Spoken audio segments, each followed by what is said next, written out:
Waalaikumsalam. Barakallahu fiik ya Ustaz. Barakallah. Saya mau nanya tentang doa berbuka puasa. Mana yang harus kita pakai Ustaz? Yang pertama Allahumma laka sumtu dan seterusnya. Dan yang kedua zahaba zoma'u dan seterusnya. Dari kedua di atas saya pernah membaca katanya yang sahih adalah doa yang nomor 2. Allahumma laka sumtu wa bika amantu wa ala rizqika aftartu bi rahmatika ya arhamar rahimin. Yang satu lagi zahabal dhama'u wa batallatil uruqu wa thabatal ajru insyaallah. Kedua-duanya boleh dipakai. Yang ngomong bukan Ustadz Somad, tapi Syekh Ibnu Utsaimin, ulama Saudi Arabia. Syekh Ibnu Utsaimin pernah ditanya, Syekh, kalau mau puasa apa doanya? Pilihlah Allahumma lakas sumtu, bisa. Zahabal dhama'u, boleh. Tapi katanya status hadisnya, hadis ini dhaif, tetap boleh dipakai untuk fadail a'mal. Hadis dhaif tetap boleh dipakai untuk fadail a'mal kalau cukup 5 syarat. Pertama, bukan masalah akidah tauhid. Kedua, bukan masalah halal haram. Ketiga, tidak terkait dengan periwayat kazab pendusta. Keempat, tidak masih bernaung di bawah hadis sahih. Kelima, untuk fadail a'mal, motivasi beramal, maka silakanlah pakai. Ini tentang masalah Allahumma laka sumtu. Sudah saya tulis di buku 37 masalah populer. Bagi yang sudah punya, fotokopi, bagi ke masjid banyak-banyak tentang Allahumma laka sumtu, tempel di papan pengumuman supaya umat jangan ikhtilaf hanya karena Allahumma laka sumtu. Wallahu a'lam. Pak Ustaz, buat ibu hamil dan menyusui, bagaimana ganti puasanya? Bayar fidyah atau qada fidyah? Bagaimana pendapat jumhur ulama? Kalau ada ustadz yang ngomong ceramah, ibu hamil dan ibu menyusui qada saja. Ibu hamil qada, ibu menyusui qada. Itu dia pakai mazhab Hambali. Rata-rata ulama yang dari Saudi Arabia begitu. Syekh Abdul Aziz Ibnu Baz, Syekh Ibnu Utsaimin, Syekh Nasruddin Al-Albani, mereka ini umumnya ikut Hambali. Ibu hamil qada, ibu menyusui qada. Tapi kalau mazhab Syafi'i tidak begitu. Mazhab Syafi'i ingat baik-baik. Jika ibu tidak puasa karena dirinya, maka qada saja. Bu, jangan puasa ya, ibu ini orangnya lemas, maka dia qada saja. Tapi kalau dia tidak puasa karena ada unsur anaknya, ibu sehat, tapi anak ibu ini sakit-sakitan. Kalau ada unsur anaknya, maka dia kena 2, qada plus fidyah. Saya ulang lagi, mazhab Hambali qada saja. Mazhab Syafi'i jika tidak puasa karena dirinya, qada saja. Tapi kalau ada unsur anaknya, maka qada plus fidyah. Ustadz pilih yang mana? Saya untuk keluarga saya pilih mazhab Syafi'i. Istri saya tak puasa, saya tanya, karena dirimu atau anakmu? Ini kan anak kita juga. Iya ya. Karena anak kita, maka kamu kena 2, bayar qada dan bayar fidyah. Fidyahnya bisa kubantu, tapi qadanya kau sajalah. Nah, ini tentang masalah mengqada puasa bagi ibu mengandung dan menyusui. Dari ibu ada lagi? Bu, gak ada. Cukup. Dari jamaah yang di bawah ada Pak Ustaz. Ayo silakan maju Pak Ustaz. Sebelum yang satu ini. Waalaikumsalam. Maju aja pakai mic.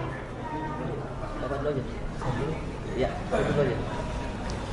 Assalamualaikum warahmatullahi wabarakatuh. Waalaikumsalam. Ustaz, saya baca di buku 37 masalah populer, tidak semua yang tidak dilakukan Nabi itu bid'ah. Lantas contoh bid'ah berlaku yang sudah terjadi dalam sekarang ini seperti apa? Jika tidak dilakukan Nabi bid'ah. Inilah yang banyak menyesat-nyesatkan orang Islam.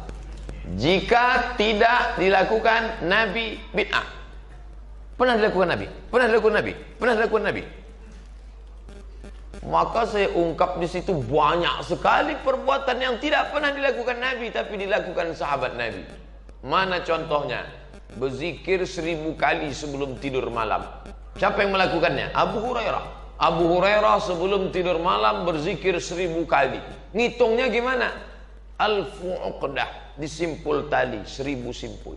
Karena kalau pakai tangan cuma bisa 33. 33, 66, 99. Lebih daripada itu error. Maka pakai subhanallah, subhanallah, subhanallah 1000. Tunjukkan saya mana hadisnya. Apa pernah Nabi mengajarkan, hai orang beriman, sebelum tidur malam berzikirlah engkau 1000 kali. Kalau pakai kaidah tadi, kalau tidak dilakukan Nabi bid'ah, berarti Abu Hurairah masuk neraka. Karena dia berani buat zikir 1000 kali sebelum tidur malam. 2. Imam Ahmad bin Ambal salat malam 300 rakaat. Mana pernah dilakukan Nabi? Kalau itu dipakai kaidah, Imam Ahmad masuk neraka. 3. Imam Ibnu Taimiyah. Ibnu Taimiyah selesai salat subuh menghadap ke langit membaca Al-Fatihah sampai terbit matahari sebelum solat sunat Isra. Mana pernah dilakukan Nabi? Hai orang beriman, selesai solat subuh menghadaplah ke langit, baca Al-Fatihah. Menghadap ke langit, di tempat saya nampak awan, di sini menghadap ke langit nampak ibu-ibu. Mana pernah? Oleh sebab itu tidak semua mesti disyaratkan dilakukan Nabi. Kalau ada dalilnya tidak bertentangan dengan sunnah, maka baik dilaksanakan. Muncul pertanyaan, kalau begitu yang bid'ah dolalah itu mana? Maka baca pembahasan bid'ah ditulis oleh Syekh Abdul Ilah Husain Al-Arfaj. Saya kutip dari buku dia, itulah yang saya nukil ke dalam buku 37 kriteria bid'ah dolalah. Ada 9. Kalau ada salah satunya, maka dia masuk kriteria bid'ah dalalah. Melakukan amal tertentu pada hari tertentu dengan jumlah bilangan tertentu, mengharapkan dengan balasan tertentu, maka itu bid'ah dalalah. Kalau engkau membaca subhanallah 3000 kali pada hari Jumat, maka akan turun 1000 malaikat didampingi 1000 bidadari. Itu tak ada. Tapi selama ini ulama-ulama mengajarkan, dia hanya mengajarkan latihan zikir tahlil 1000 kali. Silakan, ya Rahman, ya Rahim sekian kali. Silakan. Maka ini perbuatan baik, tidak disebut bid'ah. Yang dalalah, mengambil turbah Karbala lalu diletakkan di tempat sujud. Ketika sujud ditempelkan kening, Allahu Akbar. Siapa yang tidak menempelkan ke situ maka tidak sah solatnya, batil, bid'ah dalalah. Wa kullu bid'atin dalalah. Kata Imam Nawawi, maknanya kebanyakan bid'ah itu dalalah, tapi tidak semua bid'ah itu dalalah. Maka Imam Syafi'i membagi 2. Kalau dia bertentangan dengan Quran dan Sunnah, dalalah. Tapi kalau dia masih sejalan dengan Quran dan Sunnah, maka dia sebut dengan bid'atun hasanah, atau bid'atu huda, atau bid'ah mahmudah. Tapi kalau dia bertentangan, bid'atu dhalal, atau disebut dengan bid'atun mazmumah, atau disebut dengan bid'atun mustaqbahah. Itu yang membagi itu siapa? Imam Syafi'i, yang hafalan hadisnya tak terhitung di kepala. Imam Syafi'i yang alim, bergelar Nasirus Sunnah. Imam Syafi'i yang kepalanya isinya hadis.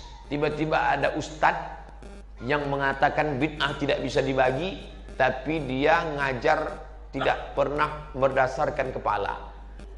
Al ilmu fil laptop. Hilang laptop, hilang ilmu. Ustadz ikut yang mana? Ikut Imam Syafi'i atau ikut ilmu fil laptop? Saya ikut Imam Syafi'i. Bapak Ibu mau ikut laptop ya silakanlah. Wallahu a'lam bishawab.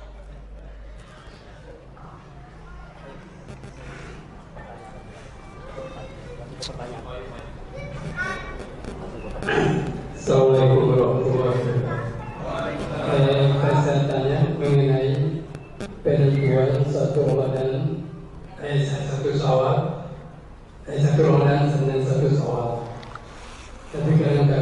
seperti saudara-saudara dari Muhammadiyah, Ramadan masih 20 sudah menentukan Ramadan jatuh pada tanggal sekian. Misalnya dalam Quran itu berpuasa kamu kalau sudah ya, dan juga berbuka kalau sudah ya. Ini bagaimana bisa?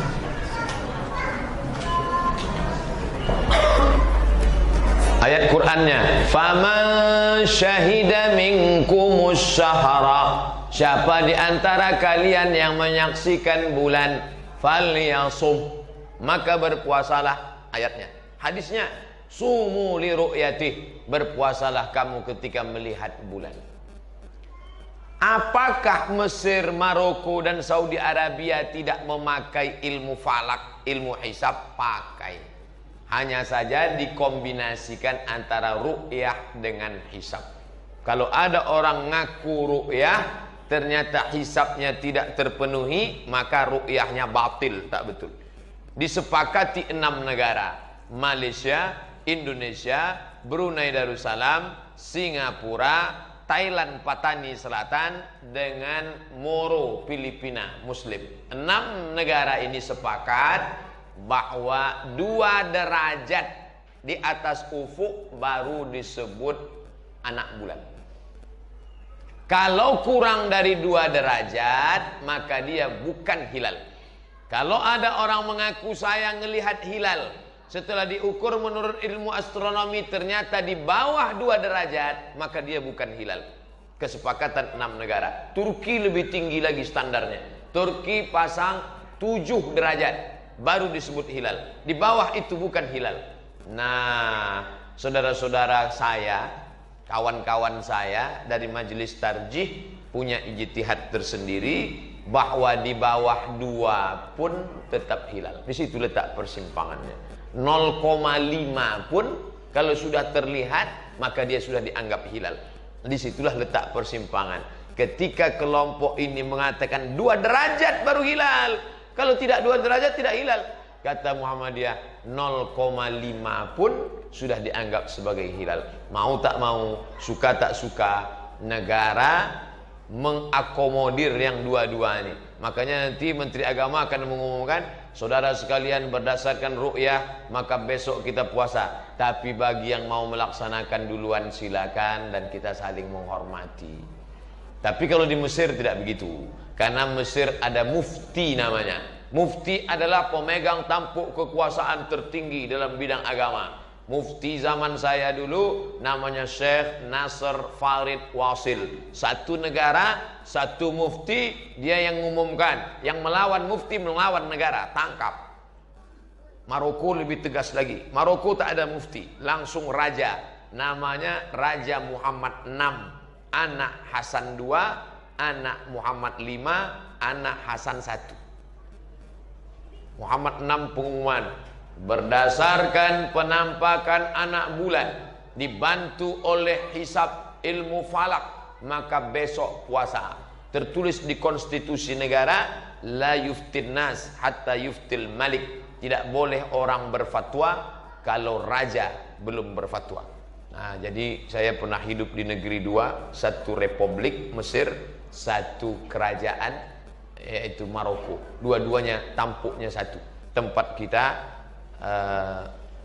Muhammadiyah dengan NU merasa lebih tua dari negara. Negara ini kan baru ada 1945 kata dia. Kami 1912 sudah ada. Kami 1926 sudah ada. Kata Al-Wasliyah kami 1930 sudah ada. Maka jalan tengahnya kata Menteri Agama, terserahlah, yang penting saling menghormati aja ya. Aman, adem, ayem. Gitu. Jadi Bapak pahami sendirilah keadaannya. Ustadz sendiri ikut mana? Saya anggota Komisi Fatwa Majelis Ulama Provinsi Riau. Maka saya tak pernah keluar dari Komisi Fatwa Pusat. Kalau Komisi Fatwa Pusat sudah mengumumkan berdasarkan sidang isbat, dengan ini Komisi Fatwa besok puasa, maka saya besok ikut puasa, karena saya menghormati alim ulama yang ada di dalam